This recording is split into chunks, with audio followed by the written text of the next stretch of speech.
The people of Ukraine process the prospect of conflict in different ways. In Kiev at the weekend, Ukraine's National Corps trained volunteers. One way of feeling empowered in the face of forces beyond your control. Тепер загроза повномасштабної війни по всій території України. Так, вона висока, і це для людей є можливістю заспокоїти себе. World leaders and foreign ministers were also queuing up today, trying to breathe life into a diplomatic solution. The big-ticket diplomatic event, President Macron of France flying all the way to Moscow to get marginally closer to Vladimir Putin. Commencer à bâtir une réponse utile, collectivement, pour la Russie et pour tout le reste de l'Europe. Et une réponse utile, c'est une réponse qui permet évidemment d'éviter la guerre et de construire des éléments de confiance, de stabilité, de visibilité pour tout le monde. He'd previously spoken about Russia's, quote, legitimate security concerns, the hope in Ukraine that this type of language about giving Putin room for manoeuvre rather than a rethink of Western security architecture. President Putin continued the diplo-bromance. Я вижу, сколько усилий действующего руководства Франции и лично президент Франции предпринимает для того, чтобы разрешить кризис, связанный с обеспечением равной безопасности в Европе. He obviously wanted to steer the conversation in this direction, to southeast Ukraine and places like Russian separatist-controlled Donetsk. Moscow wants to talk about rejigging existing ceasefire agreements here. The idea, opening the door for this Russian protectorate to have more say, more agency in Ukraine. Something that would be unpalatable for Kiev. The Western approach to the Ukraine crisis is twin-track. Keep talking, but against the backdrop of preparing for the worst possible outcome.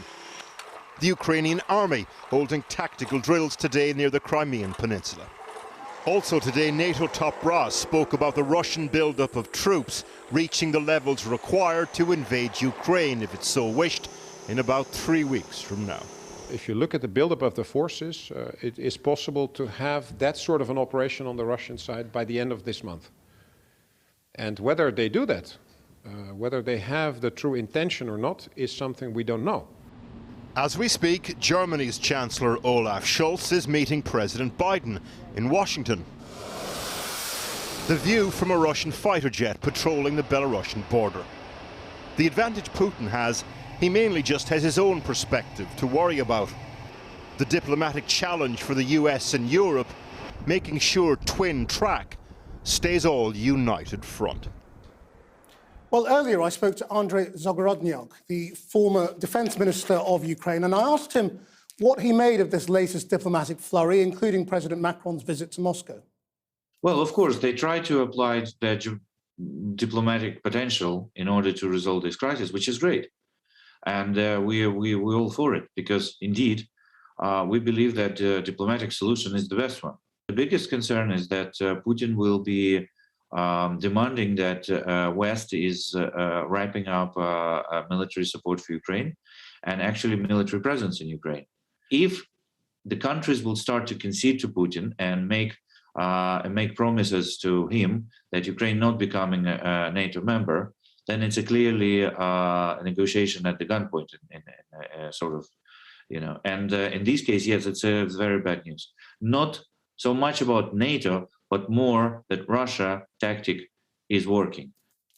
Well, joining me now is the German MEP Dietmar Costa, who's from the Social Democrats and is a member of the European Parliament's Foreign Affairs Committee. Are you worried that Germany is being pulled along by America into a position it doesn't really want to be in?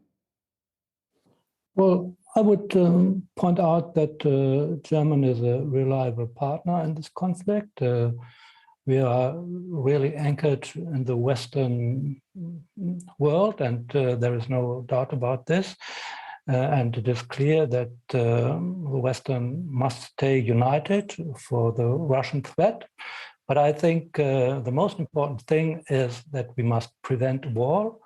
And the Social Democrats in Germany are pointing out that delivering weapons is not a proper way to preserve peace in the region. And so I can only strengthen what Olaf Scholz has said, that we need political dialogue. And with this political dialogue, I hope we will achieve progress in this conflict. And for me, this is a very important point which I would like to point out.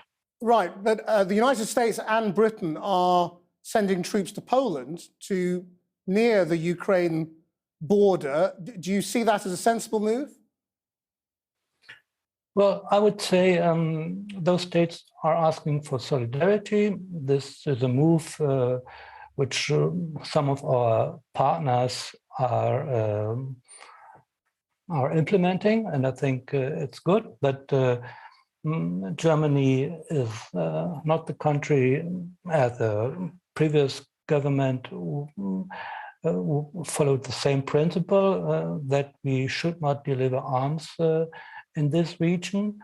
And therefore, I would say the German, with their policy, they have the opportunity to have some open channels to talk with Moscow. And I think these open channels are very important.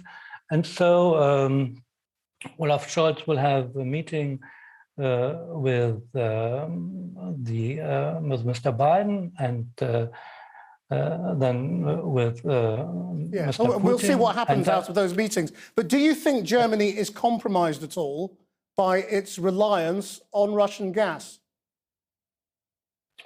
Well, I think there is a dependence of the European Union from this point of view, but Russia is dependent as well. They need the income if they sell this gas, and so it is very important for them. And Russia has to lose much more than the European Union. 37% of the Russian trade is going to the European market, and if Russia would do this mistake to invade in the Ukraine, that will have massive consequences. Mr. Costa, and I'm sorry to interrupt you, but we're out of time. Thank you very much indeed for joining us.